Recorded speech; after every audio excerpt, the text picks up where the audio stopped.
السلام علیکم ورحمۃ اللہ وبرکاتہ۔ دا ڈکشنری آف سورہ یاسین میں ایک نئے لفظ کے ساتھ آپ کی خدمت میں حاضر ہوں۔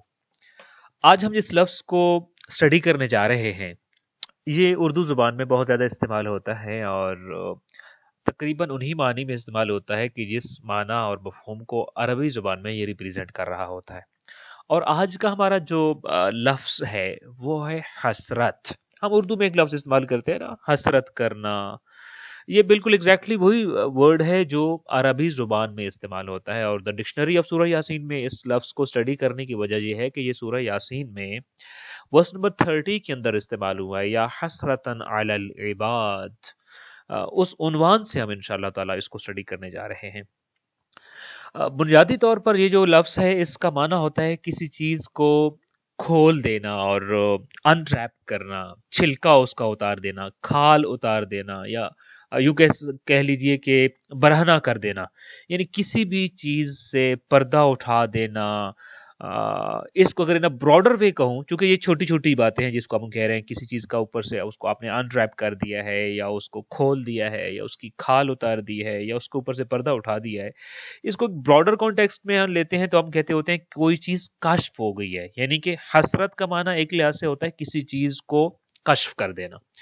اس لفظ کو سمجھانے کے لیے میں آپ کے سامنے 4 مثالیں پیش کرتا ہوں جو کہ عربی زبان سے ہے انشاءاللہ تعالی، جس سے یہ لفظ زیادہ بہتر واضح ہو جائے گا۔ ہم حسرت بہت زیادہ کرتے ہیں، بہت ساری باتوں پہ کرتے ہوتے ہیں، اس لفظ کا بڑا ہی استعمال کرتے ہیں، مجھے بڑی حسرت ہے فلاں چیز کی، اور عربی زبان میں وہ حسرتا کہتے ہوتے ہیں، مگر اس کا ایگزیکٹ میننگ کیا ہے؟ جس چیز کو اور جن فیلنگ کو اور میں احساسات کو میں بیان کر رہا ہوتا ہوں اور ہم بیان کر رہے ہوتے ہیں، وہ اس کا ایگزیکٹ معنی اور مفہوم کیا بنتا ہوتا ہے۔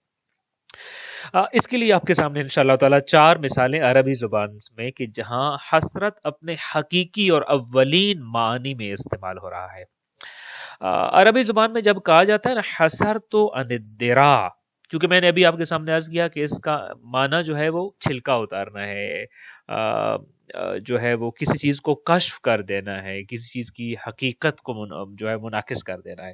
لہذا جب کہتے ہیں حسرت عن الدرا تو اس کا مطلب ہوتا ہے کہ میں نے آستین اوپر چڑھائی، یعنی کیا کیا؟ میں نے اپنے بازو کا بٹن کھولا ہے اور اپنی آستین کو اور اپنی شرٹ کے اس بازو کے کپڑے کو اوپر کیا ہے، یعنی جس کو ہم اردو میں کہتے ہیں آستین چڑھائی ہے، یا بازو کو کھلا کر دیا، یا بازو کو برہنہ کر دیا ہے، یعنی بازو کے اوپر جو پردہ تھا میں نے وہ ہٹایا ہے، تو اس کو کہتے ہیں حسرت عن الدرا۔ دوسری مثال کہا جاتا ہے حسر البحر عن الساحل۔ اس کا معنی یہ ہوتا ہے کہ دریا ساحل سے پیچھے ہٹ گیا۔ حسرا کا معنی جو کہ آپ کو بتا رہا ہوں، جو نکلا یہ لفظ جو ہے وہ ڈیرائیو حسرا سے ہوا ہے۔ جب دریا ساحل کو چھوڑتا ہے، ساحل سے پیچھے ہٹتا ہوتا ہے، تو کہا جاتا ہوتا ہے حسر البحر عن الساحل، یعنی دریا ساحل سے ہٹ گیا۔ اچھا، اصل معنی اپنی جگہ دونوں جگہ پہ قائم ہے۔ جب آپ کہہ رہے تھے میں نے آستین چڑھائی، اور اس کے لیے عربی میں ہم کہہ رہے تھے حسرت عن الدرا، وہاں پر بھی وہ معنی وہی تھا، کھول دینا، کسی چیز کا پردہ اوپر سے اٹھا دینا۔ چونکہ میرے بازو کے اوپر پردہ جو کپڑے کا ہے، جو میری شرٹ کا ہے، جو میری قمیض کا ہے، میں نے بٹن کھولا اور وضو کے لیے مثلا آستینیں اوپر کی ہیں، اصل معنی وہی اپنی جگہ باقی تھا۔ یہاں پر بھی جب ہم یہ کہہ رہے ہیں کہ حسر البحر عن الساحل، یہاں بھی وہی معنی ہے کہ دریا ساحل سے پیچھے ہٹ گیا۔ اس کا مطلب کیا ہے؟ یعنی وہ پانی کے نیچے جو زمین تھی وہ کھل کر سامنے آ گئی ہے، وہ کشف ہو گئی ہے وہ زمین۔ قرآن مجید میں اس معنی میں یہ لفظ استعمال ہوا ہے۔ قرآن مجید یہ کہتا ہے کہ یریہم اللہ اعمالہم حسرات علیہم، کہ اللہ ان کے اعمال بے نقاب کر کے انہیں دکھائے گا۔ جیسے ابھی دریا کی مثال آپ نے دیکھی نا کہ پانی جب پیچھے ہٹا ہے تو جو اس کے نیچے زمین تھی وہ کھل کر سامنے آ گئی، اس کی حقیقت سامنے آ گئی ہے، وہ کشف ہو گئی ہے۔ تو قیامت کا جو دن ہوگا وہ بے نقاب کر دے گا مجھے اور آپ کو اور تمام مخلوقات کو اور سارے انسانوں کو کہ ان کی حقیقت کیا تھی۔ اوپر تو دریا نظر آ رہا ہے، اوپر موجیں نظر آ رہی تھیں، اوپر پانی نظر آ رہا تھا، مگر اس کے نیچے کیا ہے؟ سمندر کی تہہ میں کیا کیا ہے؟ وہ پانی ہٹے گا تو کشف ہوگا، پانی خشک ہوگا تو کشف ہوگا۔ اس وقت ہم ایک دریا اور سمندر کی طرح ایک زندگی گزار رہے ہیں۔ قیامت کا جب دن آئے گا، یہ قرآن کے الفاظ ہیں جو آپ کے سامنے بیان کر رہا ہوں، یریہم اللہ اعمالہم حسرات علیہم، اس دن ان کے اعمال انہیں بے نقاب کر کے دکھائے گا. نہ اعمال کے اوپر کوئی نقاب، نہ میرے اور آپ کے کردار کے اوپر کوئی نقاب، نہ ہی شخصیت کے اوپر بے نقاب. یعنی قیامت کا دن جو ہے بے نقاب شخصیتوں کا دن ہوگا. ہر کوئی اپنی حقیقی حالت میں آ گیا، برہنہ آ گیا ہے. برہنہ کے ایک معنی یہ بھی ہو سکتا ہے، اور حقیقی صورتحال میں اور مکشوف آ گئے، کشف ہو گئے. لہذا اللہ ان کو قیامت کے دن ان کے اعمال جو ہے وہ بے نقاب کر کے دکھائے گا. تو پھر اس حالت میں، حالت کیا ہوگی؟ حسرت کی حالت کو اصل میں جو بیان کی جا رہی ہے. پھر اس حالت میں انسان عجز و درماندگی آپ کہہ لیجیے اس کے اوپر چھا جائے گی. اور پھر اس حالت میں جب انسان اپنے تمام حقائق کو دیکھ لے گا، اپنے اعمال دیکھے گا، اپنا نتیجہ دیکھے گا، اپنا انجام دیکھے گا، اپنی حقیقت سے باخبر ہو جائے گا، تو اس حالت کو کہتے ہوتے ہیں حسرت کی حالت. اور یہ کب کس دن کے بارے میں؟ قرآن مجید جیسے ابھی میں نے آپ کے سامنے جو ہے وہ آیا پڑھی ہے، قیامت کے دن کا منظر بیان کر رہا ہے کہ یہ وہ دن ہے کہ جس دن انسان حسرت کرے گا چونکہ بے نقاب ہو چکا ہوگا. یہ دوسرا معنی، جیسے پانی ہٹنے سے ساحل بے نقاب ہوا، نیچے کی زمین بے نقاب ہوئی ہے، ویسے ہی قیامت کا دن ہمارے اندر کیا تھا، ہمارے اندر کا انسان کیا تھا، ہمارے اندر کی حقیقت کیا تھی، ہمارے اندر کے اعمال اور سوچ اور فکر کیا تھی، اس سے ہم سب کو بے نقاب کر دے گا. یہ دوسرا معنی. اچھا، تیسرا معنی جو اس کا ہے وہ اسی آیت سے ہم ایک اور معنی لیتے ہیں. وہ یہ ہے کہ جب ہم ایک اور لفظ عربی زبان میں استعمال ہوتا ہے، چونکہ دو الفاظ ابھی تک میں نے عربی زبان کی آپ کو بتائے. ایک معنی تو یہ بتایا کہ حسرت عن الدرہ، یعنی آستین اوپر چڑھائی، اس کا مطلب بھی حسرت سمجھنے کے لیے. پھر دوسرا کہ جب ساحل سے پانی پیچھے ہٹتا ہے تو تب بھی کہا جاتا ہے حسر البحر عن الساحل. عربی زبان میں ایک اور لفظ استعمال ہوتا ہے حسرت البیت، یعنی میں نے گھر میں جھاڑو دیا. بلکہ اسی سے ایک ورڈ جو ڈیرائیو ہوتا ہے الحسرہ، عربی میں جھاڑو کو کہتے ہوتے ہیں. تو اب یہی آیت، چونکہ جھاڑو دے کر آپ کیا کرتے ہوتے ہیں، اب اسی آیت کو اس انداز سے ذرا ہم پڑھنے کی کوشش کرتے ہیں کہ یریہم اللہ اعمالہم حسرات علیہم، یعنی اس بنیاد پر یہ جو حسرت البیت یا الحسرہ، جھاڑو دینا یا صفائی کرنا، یہ جو اس معنی میں یہ لفظ استعمال ہوا ہے، اس بنیاد پر اس آیا کا ایک معنی یہ بھی ہو سکتا ہے کہ ان کے اعمال جو ہے وہ بے نتیجہ ہو جائیں گے، اور ان کے سارے کیے کرائے پر جھاڑو پھر جائے گا، جس کو ہم کہتے ہوتے ہیں. قیامت کا دن حسرات علیہم، الحسرہ سے معنی ایک لحاظ سے یہ ہے کہ ان کے اوپر سے جھاڑو پھر جائے گا اور ان کی حقیقت منکشف ہو گئی، کیا کرایا سارا کچھ ختم ہو جائے گا، اور وہ ان کے جتنے بھی اعمال ہیں وہ بے نتیجہ ہو جائیں گے. کوئی نتیجہ نہیں ملے گا، کچھ بھی نہیں ملے گا، خالی ہاتھ رہ جائیں گے بالکل وہ. یہ تیسرا معنی. چوتھا معنی کہ جس میں یہ لفظ عربی زبان میں استعمال ہوتا ہے، اور پھر ان چار معنی سے ہم سمجھیں گے کہ حسرت حقیقت میں کیا ہوتی ہے. جب عربی زبان میں کہا جاتا ہوتا ہے کہ حسر البعیر، تو پہلے بھی آپ کے سامنے عرض کر چکا ہوا کہ عربی زبان کی بہت زیادہ الفاظ ایسے ہیں کہ جن کو ہم دیکھتے ہوتے ہیں کہیں نہ کہیں وہ اونٹ کے لیے استعمال ہوتے ہیں، وہ یا پھر وہ گھوڑے کے لیے استعمال، یا تیر تلوار نیزے اور جنگ کے لیے استعمال ہو رہے ہوتے ہیں، چونکہ یہ یا پھر ان کے چوپایوں اور جانوروں کے لیے استعمال ہو رہے ہوتے ہیں، چونکہ اس وقت کا جو لائف سٹائل تھا اور جو ان کی زندگی جن چیزوں کی ارد گرد گزرتی تھی وہ یہی چیزیں ہوتی ہیں.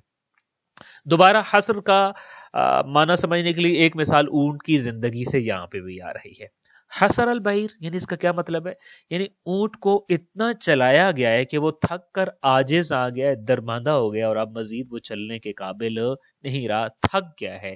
تو ایسی حالت جب اونٹ کی ہو جاتی تھی تو کہتے تھے حسر البعیر، یعنی اونٹ اب چلنے سے عاجز آ گیا، اب تھک چکا ہے.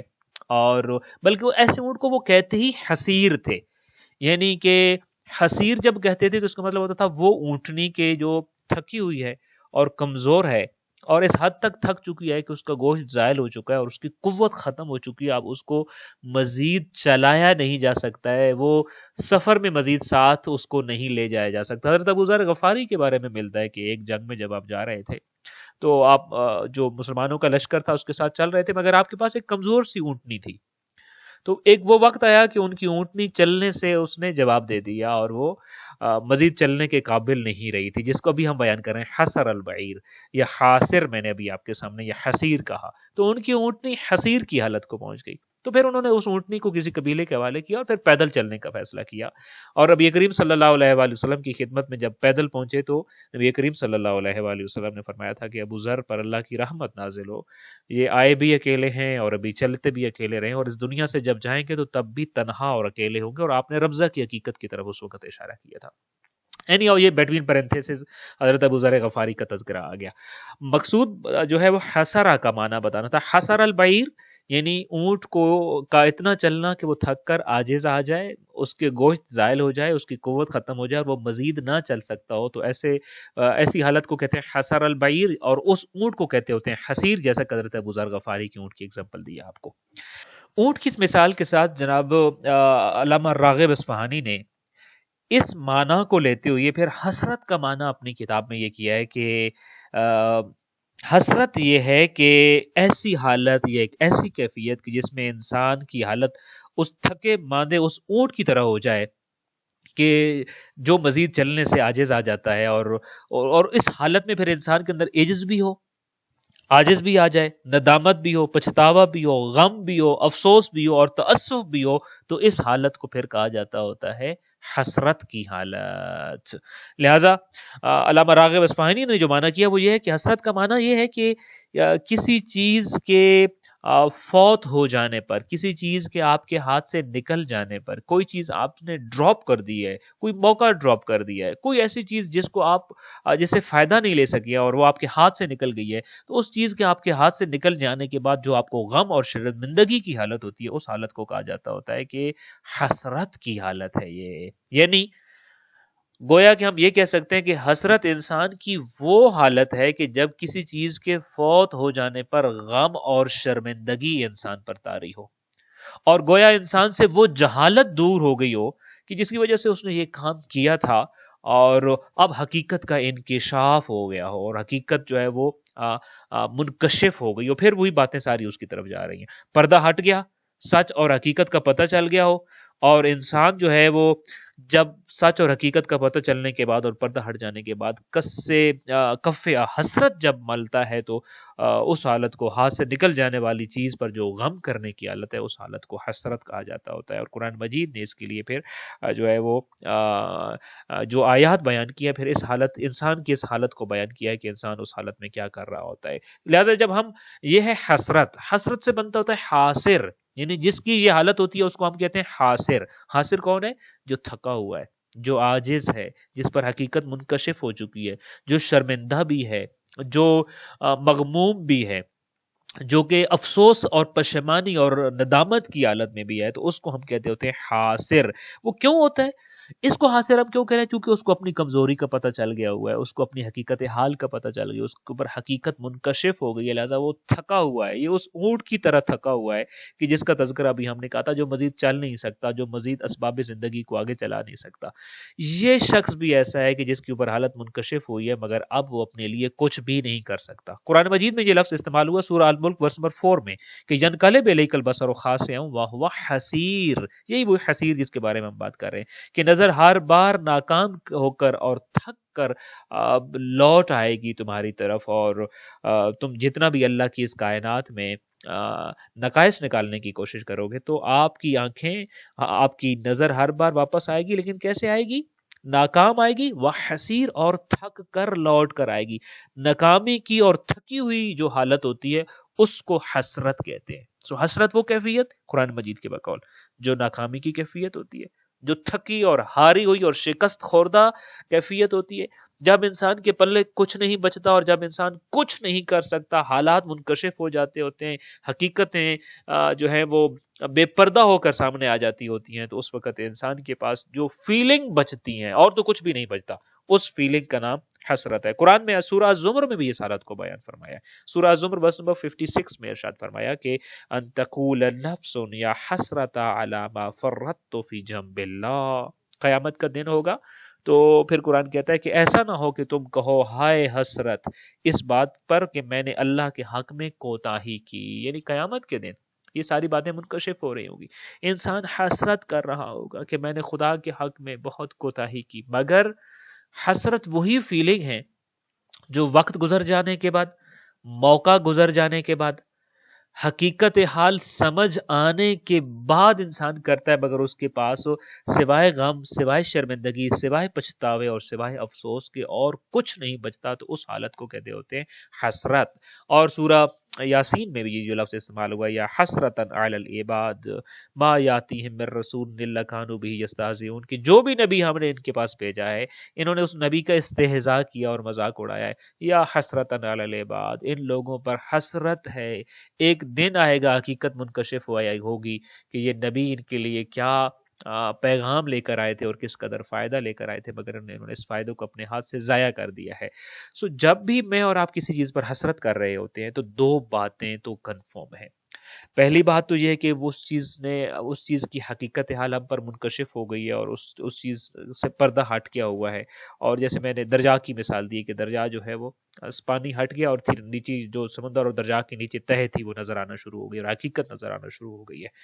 تو ایک بات تو یہ ہے کہ اس پردہ ہٹنے سے پہلے ہمیں اس سین کو دکھانے کے لیے قرآنی تعلیمات ہمارے پاس آئی ہے۔ آئمہ اہل البیت علیہ السلام کا پاکیزہ سیرت و کردار ہمارے پاس آیا ہے کہ جب پانی پیچھے ہٹ جائے گا اور سمندر کی تہہ نظر آئے گی پھر تو ہر کوئی دیکھ لے گا۔ کمال یہ ہے کہ تم اب دیکھو اس کو۔ اب دیکھنے کے لیے جو آلہ میرے اور آپ کے ہاتھ میں ہے، جو سپورٹ میرے اور آپ کے پاس ہے، وہ قرآن ہے اور سنت معصومین ہے۔ اگر ہم ان کو دیکھیں گے تو ہم ابھی اس سین کو دیکھ سکتے ہیں جو اس پانی کے نیچے ہے۔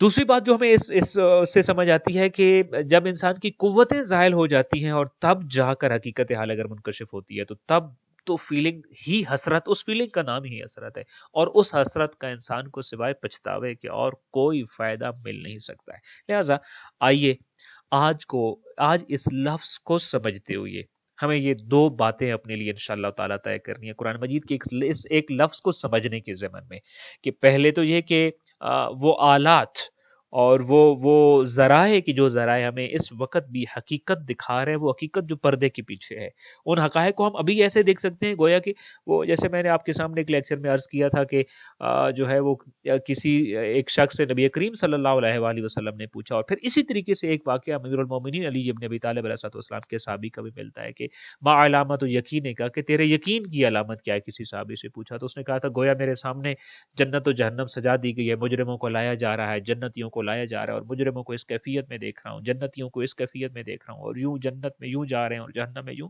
تو آپ نے فرمایا تھا کہ حقاً تم نے حقیقتاً ایمان کو پا لیا ہے۔